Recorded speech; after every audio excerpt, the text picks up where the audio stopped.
Well, hello, avid readers. Trisha Goyer here, and I am so excited to be talking to my friend Clint Hall. We're going to be talking about a couple of his books, Still Fire from the Gods. I mean, how cool is that title?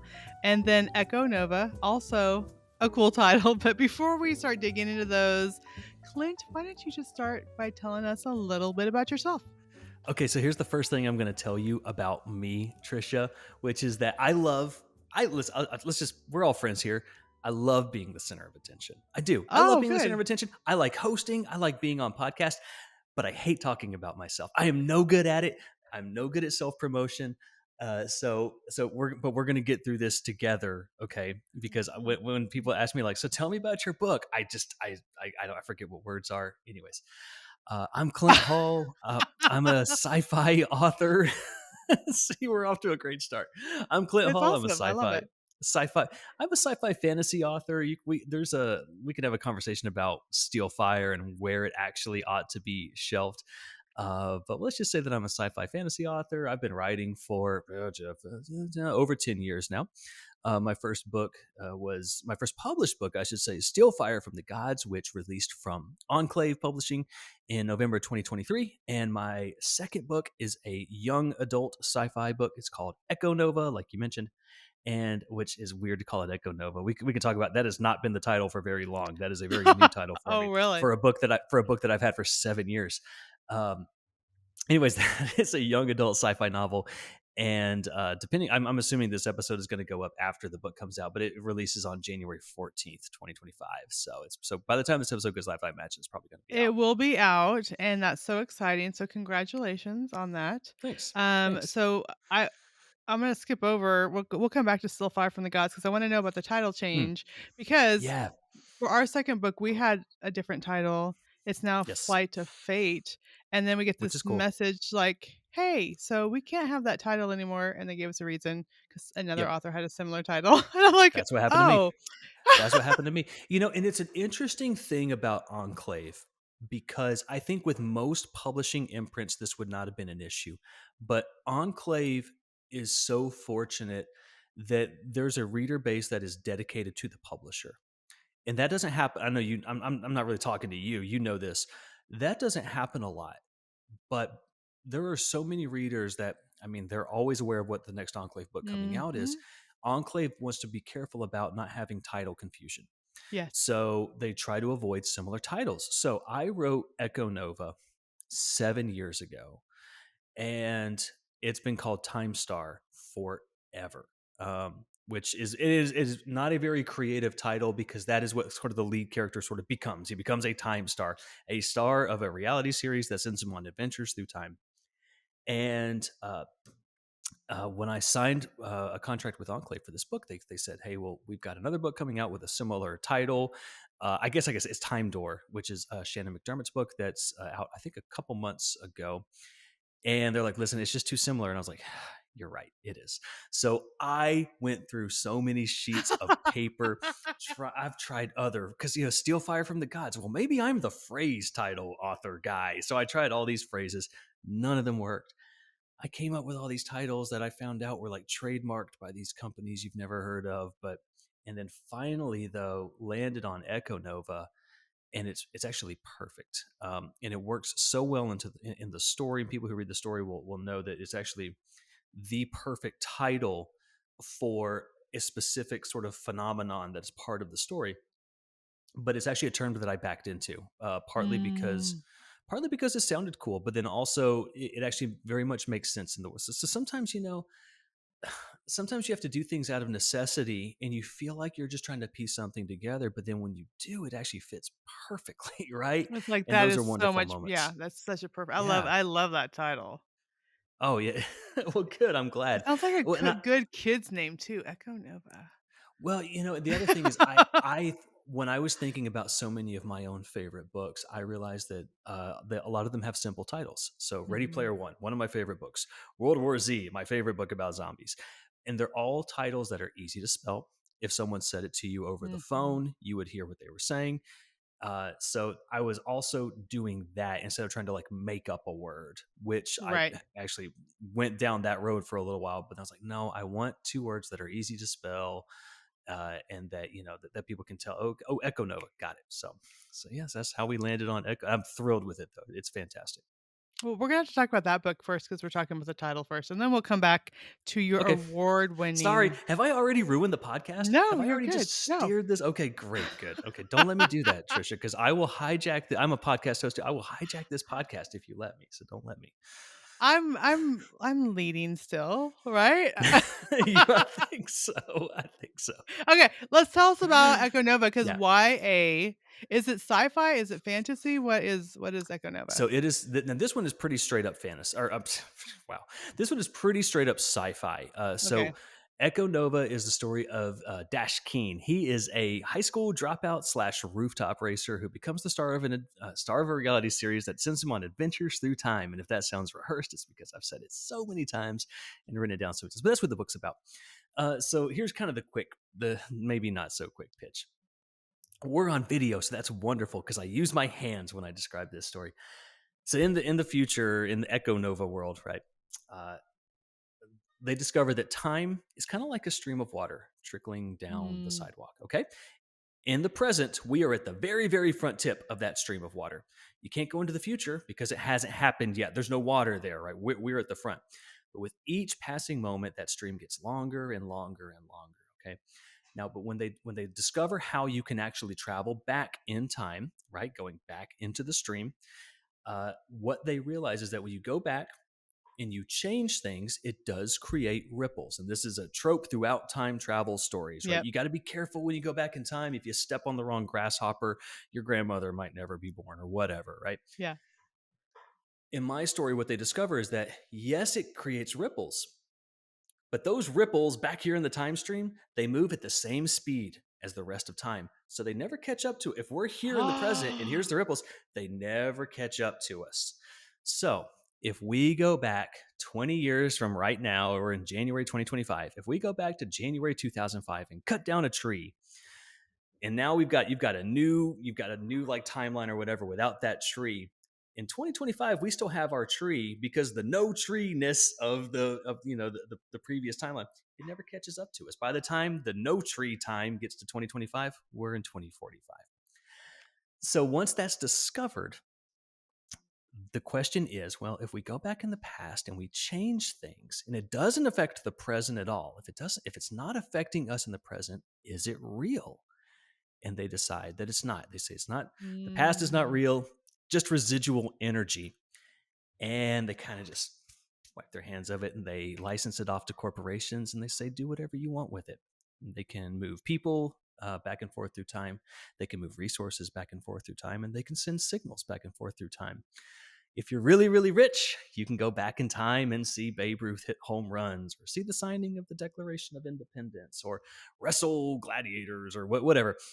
If you're rich, you can do that. For everybody else, you pretty much just have to sit and watch TV, and they call it the time net, and it's broadcasts through time. The people that are the stars of these broadcasts are called time stars.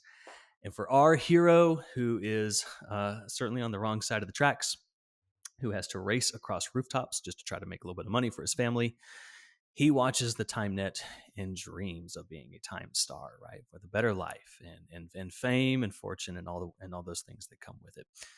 Uh, and then he gets his chance. And so that's really what the story is about. That's Echo Nova. okay, number one, that would make a really good TV show, Oh, like cool. super Yeah, thanks. cool TV show.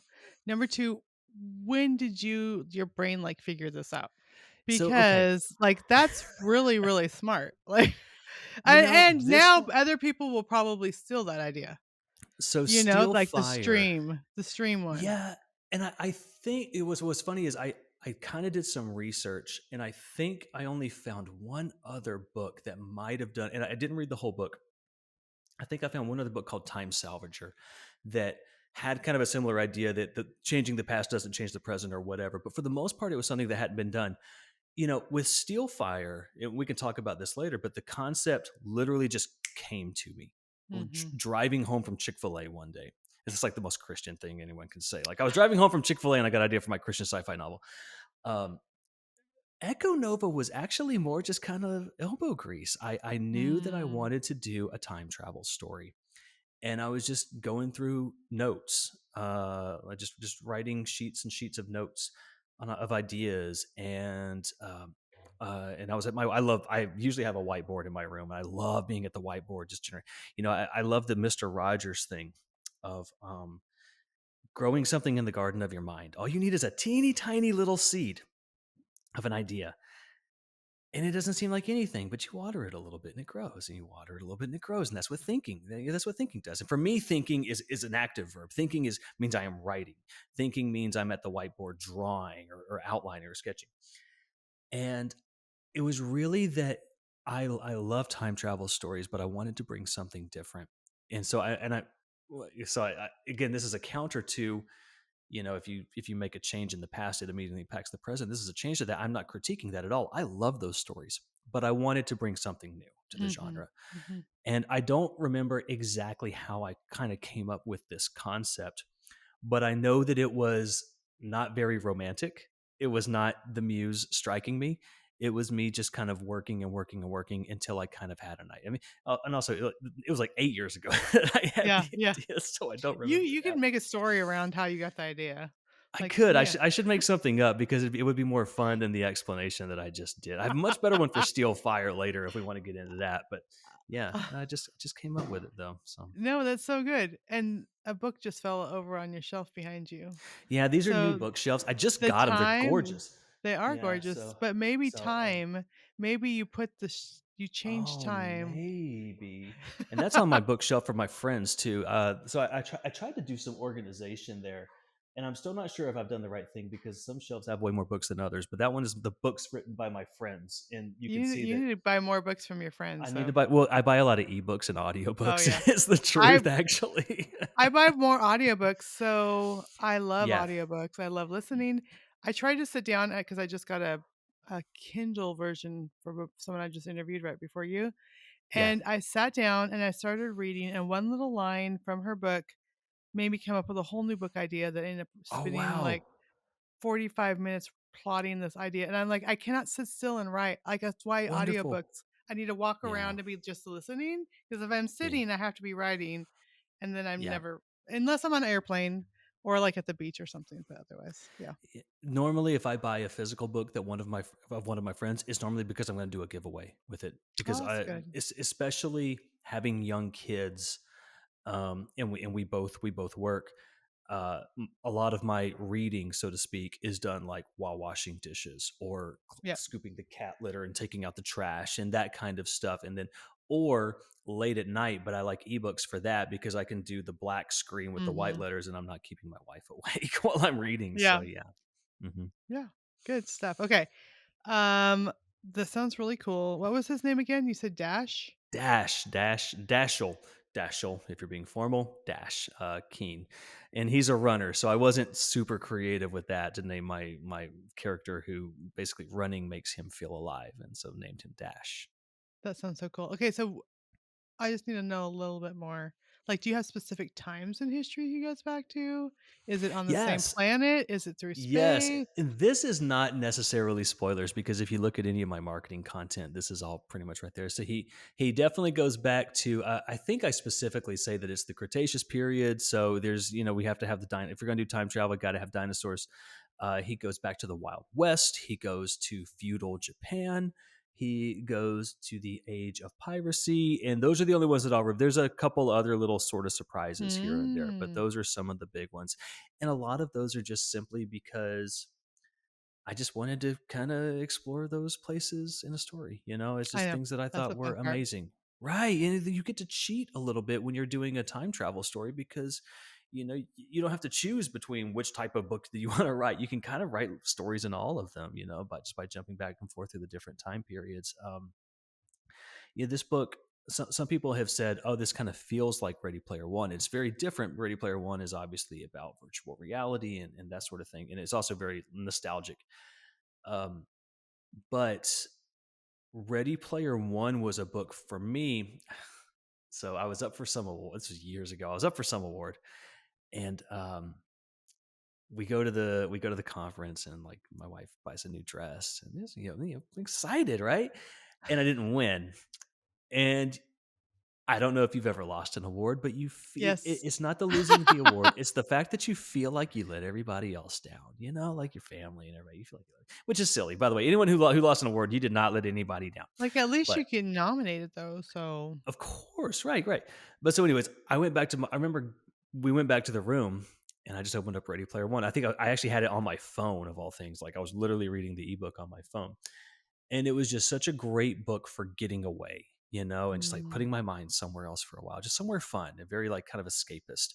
Now, that's not to say that there can't be substance, and I think Ready Player One actually has a lot to say about being a loner versus the importance of community, and Echo Nova certainly has deeper themes as well.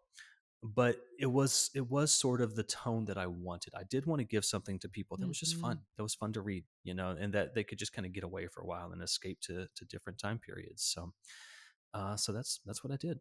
I have a 13-year-old grandson who's Mm, gonna love this. I'm already, like, gonna buy it and wrap it and stick it in the closet for his birthday because awesome, he's gonna love it. He's awesome, gonna absolutely love it. Yeah. very cool. Well, We thank are you. big gamers. We do lots of board games, lots of card games. Yeah, it seems like right up their alley. So that'll be fun. What Okay. what?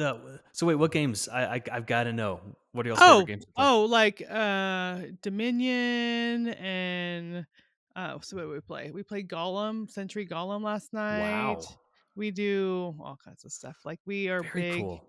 um Lord of the Waterdeep. Wow, these Do are you know like any of the legit games that I'm games. talking about? Not I'm No. sort of Yeah, familiar my though, but this isn't like easy quick stuff though. This is like really Oh no. involved. Yeah. Yes. Yes. Wow. Everdell. Have you played Everdell? No, but I've heard of Um, Everdell. oh my goodness. Okay. So these are games that take like 2 hours once you said with 5,000 Yeah. pieces.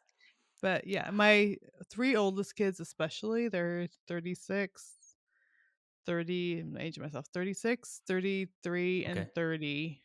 And Yeah. we will just spend 2 hours. And when my daughter's here, like she's currently here for Yeah. Christmas, and we just every evening we set up these very complicated games that we play. Wonderful. Yeah. That's great though. Yeah. We got to So do that. We do. I mean, my sons are 4 and 6. We're nowhere near yeah. that, but what a great thing.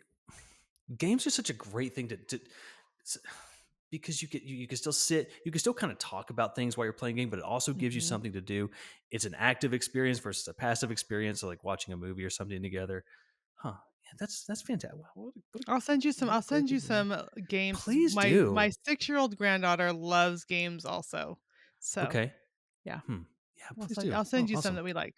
Yeah. I mean, and it's just that whole culture of because my boys started liking Pokemon Yep. cards. I mean, it's just they like sci-fi. My husband will watch sci-fi with them. They love games. They love Very video cool. games. So this sounds like perfect for my Awesome. grandsons.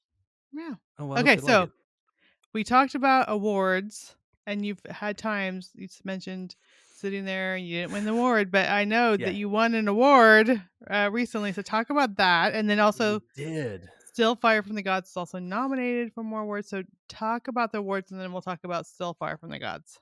Yes, Steel Fire from the Gods was it was nominated with the Realm Awards. We were nominated. We were a finalist, I should say, for debut for sci-fi, and Steel Fire won for best cover. And I love it because and you'll know what this is like. I mean, publishing a book through traditional publishing is a team sport, and I love when people would compliment the cover. It's always so strange because people will tell you, "I loved your book," and you want to be humble about it.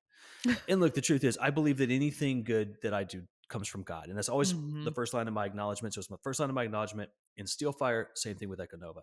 And I do truly believe that. But it's easier for me when people say, wow, what a great cover, because I really didn't have anything to do with Yeah. it. Who did your Listen, cover?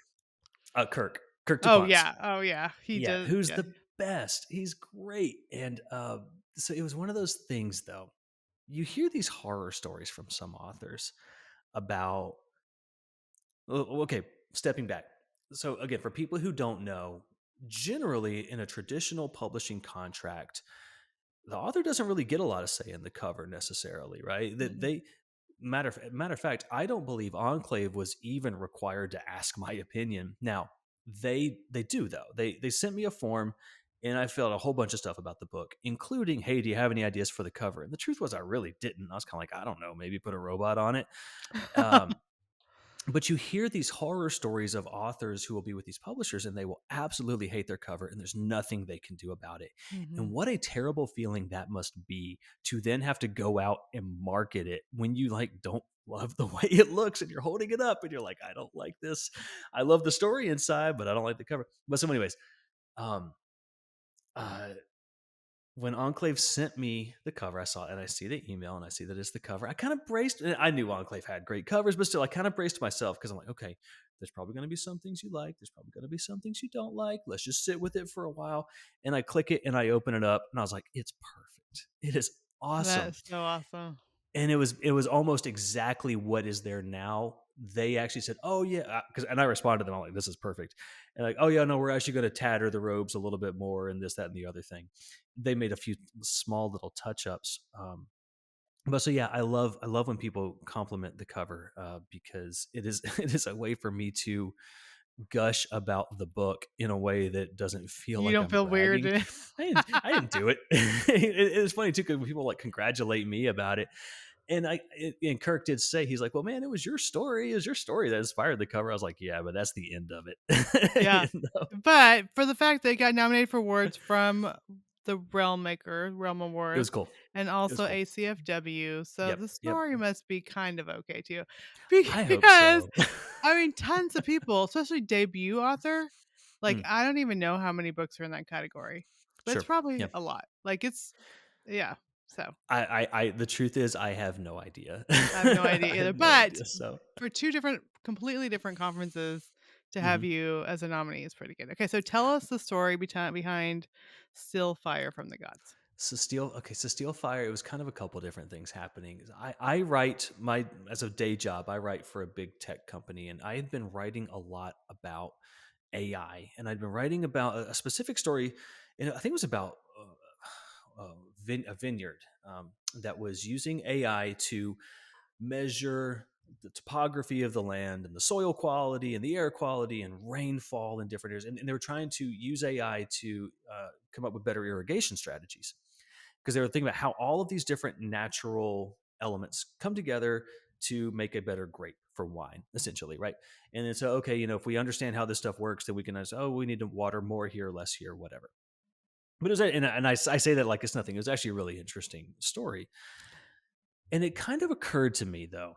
I was like, if there ever was, and I don't really believe in any of this kind of stuff, but if there ever was anything to like bubble, toil and trouble, throwing Eye of Newt into a cauldron, like if there ever was something to that, AI would discover it because what we're Mhm. talking about, and I started thinking about, um, so the cauldron, right? That's the application of heat energy. Okay, the application or reduction perhaps of heat energy. The Eye of Newt is like, okay, well, that's just some sort of element or organic compound.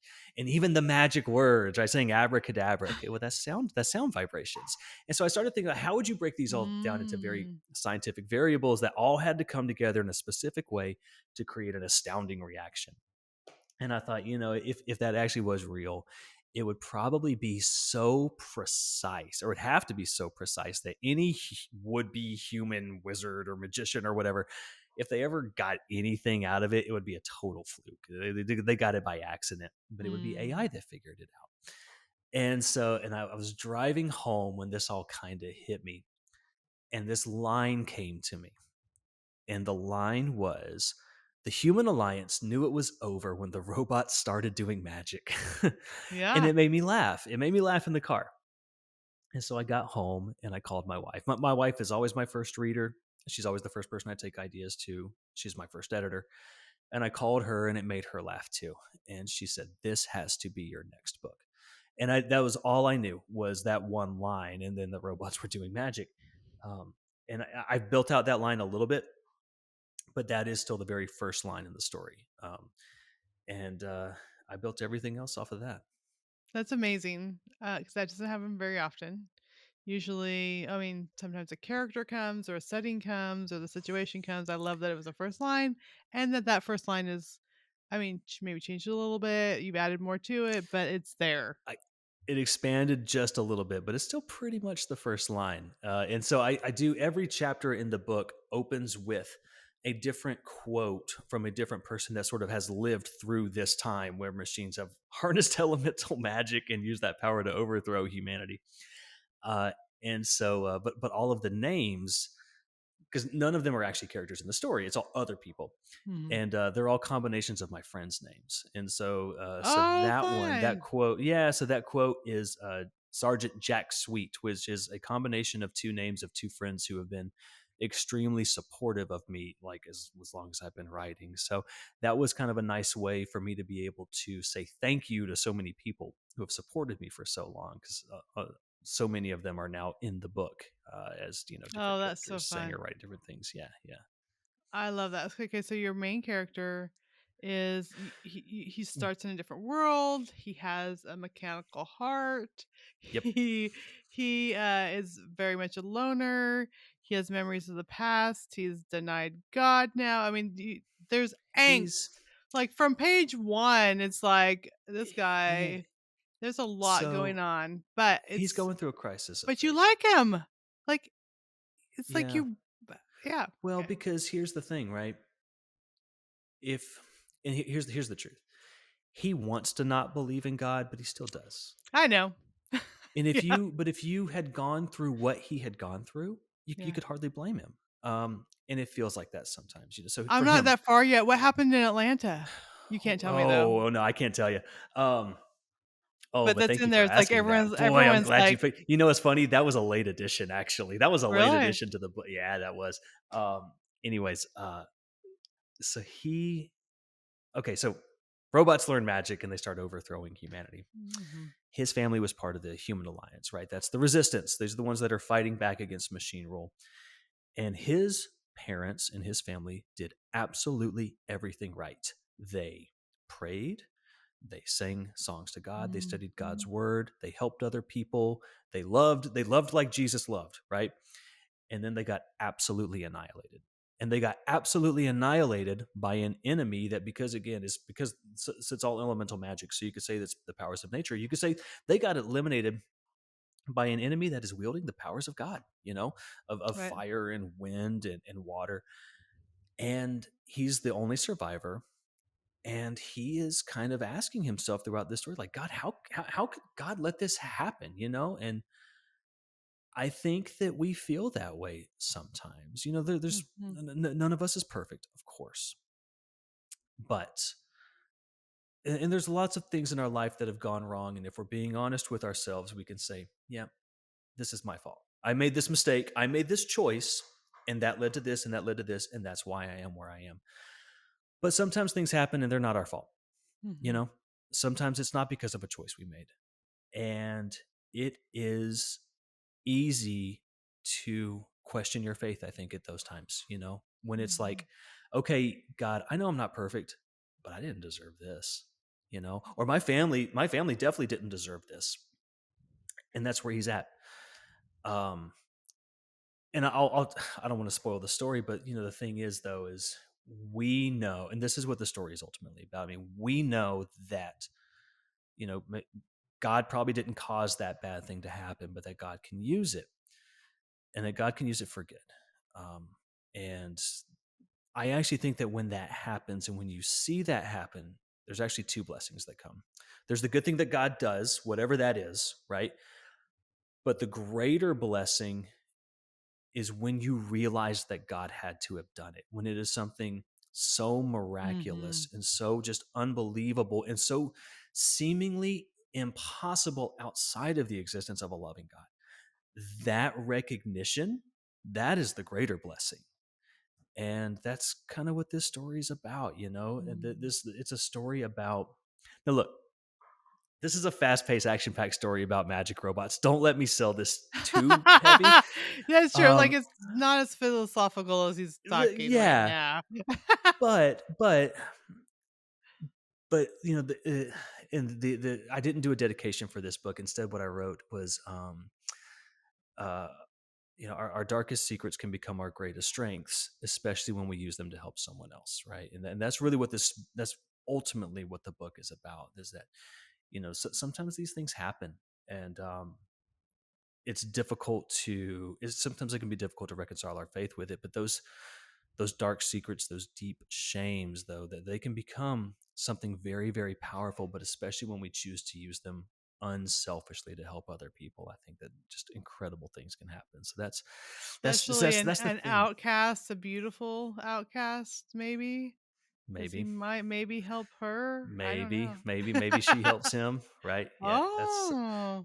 that's Katrina. Katrina's, and again, I don't want to get too much into us, but Katrina is Well, I mean, um I'm just a sharing wonderful just very, character. very at the beginning, Yeah, yeah, so we're not gonna yeah. spoil anything here. Right, so that's the thing though. It's like, because when people are like, well, what's your book about? And if I was like, well, okay, it's Terminator with magic, but really that's just the concept. The story Yeah. is really about someone undergoing a crisis of faith and how they deal with that. So And that's what I love about Christian fiction is the themes that we can weave from out of our lives, from our worldview.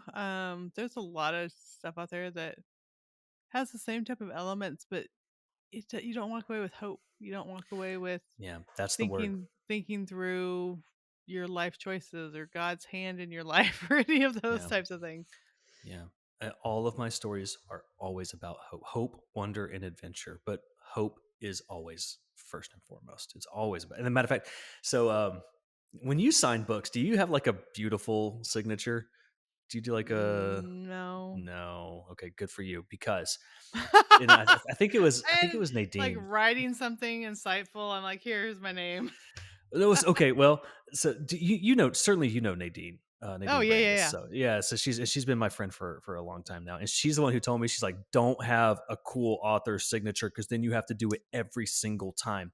Oh So I yeah. do not have a beautiful author signature, but the one thing that I do write always is there is always hope in the Oh Clint Hall, nice. because that is, if you take away nothing else, that's what I want to say to you. And by the way, I want to remind myself too every time I Mhm. write that, because sometimes I need to be reminded too. There is always hope. So that's what all my stories are always about. So if we find a signed Clint Hall book and it doesn't say that, then we know it's a forgery.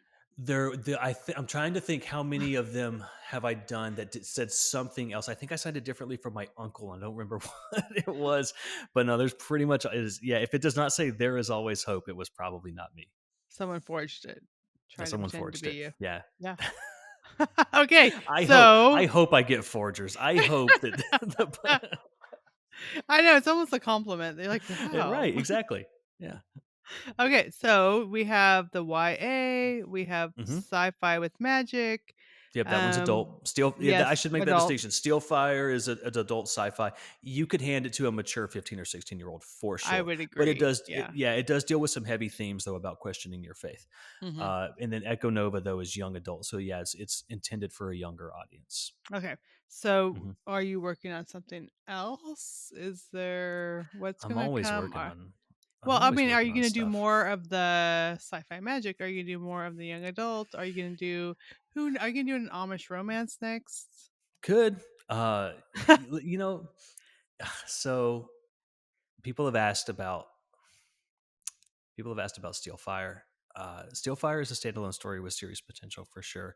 And Mhm. just the one thing I'll say without giving anything away is that I love where that story that definitely does have it is open for follow up books. I love where it ends so much. I would have to have the absolute perfect idea to write Mm. a sequel to Steelfire. It'll come to you later Otherwise, I won't today touch it. because you just Maybe, just yeah, that, which, mentioned that. you know what, nothing would make me happier, because I would love to go back into that world and with those characters. And I kind of feel the same way with Echo Nova. More so, I like to be authentic on these. I don't like to like just be coy or cool or what. More so with Steelfire, I'm like, I can't see myself touching that one unless I just have the perfect idea. Echo Nova is similar, but Echo Nova is also a standalone novel. I don't currently have any plans for a sequel, but people who read it will see like, oh, he could do this, that, or this other thing. Mhm. But so in terms of what I'm working on, uh, I'm not currently contracted for anything else, and I'll just be transparent. I could be, but I have sort of chosen not to be. I've got all right. Well, we'll just say the real stuff. Steelfire, in a lot of ways, was for me. It's a character going through a Mm. crisis of faith, and it was a time when I was asking myself some tough questions, Mhm. and it helped me get through that. Echo Nova, even though I actually wrote that story, I wrote Echo Nova before we had kids.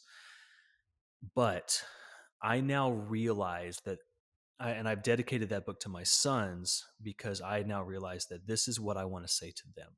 And Mm. it is that your worth does not come from your achievement. You know, I had it backwards for a very long time. I thought I had to achieve to have significance, and that would give me worth. That's backwards. And by the way, people who believe what we believe, but even if you don't, I hope you know this, that you have worth. And you have worth, and that's where it begins. You have worth Mhm. because you are a son or a daughter of God. You have worth. That's what gives you significance. And anything you achieve is a product of that. But I had it backwards for a long time. I thought that I needed to do great things to be worthy of love and value.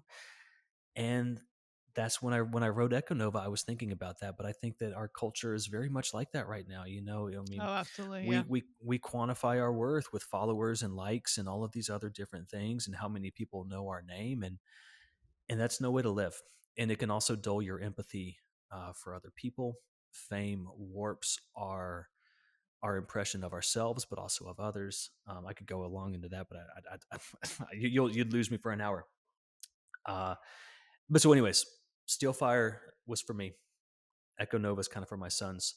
I have another book. I won't say what the title is, but I have another book that is what I want to say to the world. Hmm. I don't know when it's going to come out. It's been written for a while. It's got to be the perfect time, the perfect everything. Um, and I'm also at a place right now that I have realized, and Echo Nova helped me kind of get writing this. You know, it is you write stories for yourself, right? The Echo Nova was the story I needed to tell myself. You know, it's okay if I don't put out another book in 18 months, Yeah. right? Especially because right now my sons are 4 and 6, and this is a super special time. And like today, I got to play with them in the snow for the first time because we Yeah. don't get a lot of snow in Atlanta, and I can't miss those things. You know, this fall we did all the fall festivals, That all is so every cool. weekend, Yep. both days. We were at the pumpkin patch or an apple orchard or a school fall festival or what. And so, you know, my one of my memory verses lately has been, you know, trust in the Lord with all of your heart, do not lean on your own understanding, in all your ways acknowledge him, and he will make straight your path. And I'm keeping that in mind with my writing career. So because people ask me what's next, what's next, what's next, and I appreciate that, but the truth is I don't know, and I'm Yeah. praying about it, and I'm always writing, I'm always coming up with different ideas. um, but I don't know what's next. But I know it's going to be good, you know, and I have peace with that. And so even if after I put out this book, and then obviously I'll spend some time promoting it, but even if that means then after that I'm just writing by myself in this basement and then just being a dad for a while, that's, you know, that's okay too. But I'm sure there'll be something else coming out, but I don't have anything to announce yet. Well, I think you have this one coming out next week, so we'll just have to go and get that one. We'll just Yes, have to go yes, and yes, enjoy Echo Nova for now. yes. Yeah. But I think one thing that God taught me a while ago, because, having kids and writing, all the things, is like when I take care of the people in my life, God takes care of the work in my life. We should never be so consumed with the work that the people don't That's get the amazing. love and attention that we need. So, yeah, Yeah, that is, wow. there Say you that go. again. When you take care of the people in your, no, but okay, I want to Yeah, make sure I when you remember take that. care of the people in your life, God takes care of the work in your life. Yeah, it's And you the have door is found that to open. be you Oh, have found that to be true absolutely. time and time again. Absolutely. My grandma's lived with us for 25 years. It's Okay. daily hours of caring for a grandma, which You do a lot people of things though. You do a I lot do. of things. And God opens the doors because I'm taking care of the people in my life. Yeah. Playing You board must be games, cooking dinner, taking care of grandma. you must be though a driven and ambitious and goal-oriented person though to do all these things. So what am I wrong about that? I I'm not afraid of trying something new and we'll just go at Yeah, whatever opportunity comes right. my way. So, Wow. yeah. So I might have it's to like, call you every so often and just there we have you go. say that to me Yeah. again. No, because that's so good. I'm really glad that you said that though, Yeah. because it's easy to think though, right? With the law of the harvest, you reap what you sow. And so you're like, well, wait a second. Okay, yeah, I'm being a dad right now. I'm being a supportive husband, all these things. But wait, am I supposed to be sewing? And you know what I mean? Like, wait, am I doing what God wants me to do? And it's a tricky place to be asking yourself that Yeah. question. Yeah. I would say You're telling me not to worry about it. in my You're telling me to calm down. I would no, I would say in my day, I spend more intention on the people, honestly, Yeah. even though I get a Yeah. lot accomplished. And then when I actually sit down to write, God blesses that because I have Oh, that's so good. been serving people. I don't know. That's It's so just how good, it's worked. Trisha. Yeah. Mm. Okay, you're gonna have to remind me of that every so often. No, it's good stuff. It's good stuff. Awesome. And I mean, he's the one that holds all the ideas and Yes. all the Yes. uh, imagination is from him. Inspiration is the breath of Yes. God. Literally, it's the breath of God in our Right. souls that brings inspiration. So that's where it comes from. Wow. Yeah. Awesome. Good stuff. And you did hijack the interview because I know I did. I know. you're like, It can felt you like repeat that? Let me hear that. because I heard that I was like, okay, great. There's my social clip. Okay, now I'm gonna bring it to a close. And then I was Well, like, see, wait, no, this is Trisha's I podcast. don't do social clips, so I'm gonna have you go and do social clips Oh, in I this think I'm gonna podcast for stop. I'm me. not sure it's worth it. I'm Oh, not really? sure. Yeah, it's so much work. It's Oh, so. but you know what? Uh, Let me tell you. Okay, this is a story. I'm gonna end on this because okay. literally we could just keep talking for like another hour. The things that we think are the important things are God's kingdom is an upside down kingdom, right? Like literally caring for my grandma who's 95 and completely bedridden Mm, in God's eyes. Like that's what I won awards. I've done the stuff like that's what I need to be doing. that's the important stuff. Yeah. But once I went to a conference and I was a speaker at this mom's conference and it was mostly younger moms, but there was older moms and grandmas and aunts and stuff. It was Raising Generations conference. And this lady came up to me and she said, "We know you because you write for Mornings with Jesus devotions." It's for guideposts. And so I have a table full of books that Yeah. take a lot of time. And those devotions I don't do them every year, but usually do about 15 devotions a year. It's a 365-day devotional. And for me, Right. they're like 300 words and I do 15 devotions a year. And, it's, I mean, compared to, a 120,000 word novel, and she Right. was so excited. She's like, "Can we call Bob? Bob's my husband. Bob, can we call Bob? I have to tell him that I met you." And Wow. so this older lady, sweet older lady, gets Bob on the phone and he's Yeah. like, "Is it really you, Trisha Goyer?" He goes, "Every time you have a devotion, we pray for you and your family." Oh, that's so And wonderful. it was just that reminder that, you know, all like in God's eyes sometimes, it's Yeah. the things that we Yeah. don't think is important that's important. And so maybe a social clip, Clint, or whatever we think is like, I don't even know. It's not getting that much attention or Yeah. views or whatever. You Maybe it never is know. the thing that someday someone's going to be up to you and like Absolutely. that really completely transformed my life or changed me, Yeah. or they get so excited because of that. So there we go. Okay. One last question Okay. that I always wrap up with is, what's a Christian novel that you've read and enjoyed recently? Oh, I think that Nadine Brandis is, and I'm not just saying this because she's my friend. The Nightmare Virus, I think, is a milestone for the genre. It is for people who are fans of hers, which everyone should be a fan of her writing. This was a very different type of book for her. It's a much different tone. And I think that it was challenging. I think it was challenging some of the conventions in the genre in a very important way. And I don't think a lot of people could have done, but I think it was very important for her to do. So it's basically this it is a fantasy about, is it fantasy or is this, I guess it's fantasy, but this nightmare virus that puts people to sleep and sends them into this nightmare realm where they have to sort of fight for their own survival. Go check it out. I'm sure that the pitch is going to be much better than my rambling here. I'm like But 4 or 5 chapters into it, and it's really good. See, this I is my texted her problem, so. though. My Yeah, problem go is ahead. I interview people, and I only get like 4 or 5 chapters in, and then I have to go interview more You got to people, do and the next one. Yeah, I know, but I have it. I I bought it. And that tells you something. If I buy it and I'm listening to it on Audible, then that's a thing. That's a thing. I texted her so many times while I was reading it, And I said, and I meant this in a good way. I was like, I can't believe you did this. This is, but like, I meant that like in a good way, because again, she was doing things that I would not have expected from her. And it was fantastic. So yeah, so people have to go check that out. The Romanoff one, though, is so good. Oh What's the yeah, yeah, yeah. title? What's the title of that Romanoff. one? Romanoff. Yeah, The Romanoff. Romanoff one. Yep, you Romanoff. got it. You nailed it. So good. Love that one. So, yeah. Yeah. Great. Awesome. Well, thank you for being here. Where can readers go and find more Oh, information about you? yeah, I'm easy to find. ClintHall.com, Instagram, Clint Hall, Facebook, Clint Hall. And then I do host a podcast. It's called The Experience, Conversations with Creatives. And that's just me talking to creative people that I think are interesting. Obviously, tons of writers. I've had musicians, directors, a chef, tattoo artist, all kind of interesting creative people on to just talk about Your what new they. one was with Deb Rainey, who's my friend, but I haven't listened yet. She And was I'm so like, great. I'm so She was excited so to go great. listen to that I one. loved having I Deverini can't on. wait. Yeah. Oh, yeah. So, She's so good. Oh, and good. you can find that pretty much anywhere you can find podcasts. Except I'm not on YouTube. I don't do the video podcast thing because I don't have time to do all the video stuff. But Well, okay. anywhere else that you listen to Here's the podcasts. tip for the video thing. You edit the video and then take the audio off.